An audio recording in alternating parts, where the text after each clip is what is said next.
aujourd'hui, nous sommes avec Loïc Taillé. Bonjour Loïc. Est-ce que vous pouvez vous présenter en quelques mots? Oui, bien sûr. Je suis Loïc Taillez. Je suis plombier dans la société SOS Plomberie. On se fait aussi appeler SOS Mon Plombier.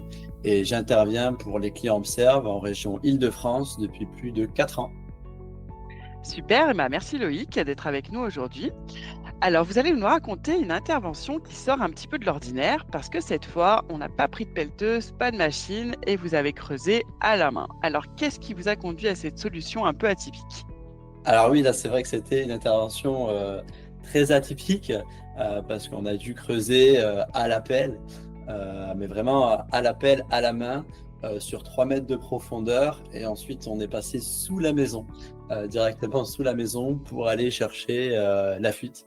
Donc, bien évidemment, on avait en amont détecté la fuite, vidé la canalisation. Ensuite, on avait fait une recherche avec du gaz azoté.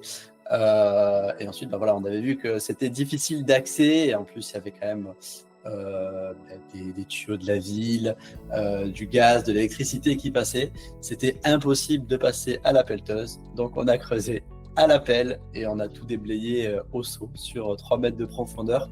Je vous enverrai les photos pour que vous puissiez voir, mais c'est quand même impressionnant. Donc voilà, c'est quand même une journée de travail pour creuser. Et en fait, une fois qu'on a le tuyau et la fuite d'eau, on répare en 30 minutes. Voilà. Mais le gros du travail, c'était vraiment de creuser. C'était impressionnant. Merci pour ce partage. Et on aime bien terminer sur un petit conseil pratique. Donc, si vous aviez une astuce ou un bon réflexe à donner à nos auditeurs, ce serait quoi?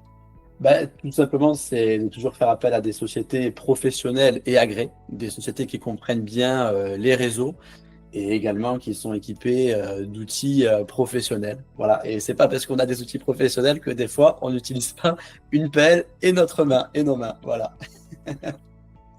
Merci en tout cas Loïc pour ces conseils et pour avoir partagé votre expérience avec nous aujourd'hui. C'est des belles astuces et c'est une belle expérience. Donc merci à vous. Mais de rien, avec plaisir.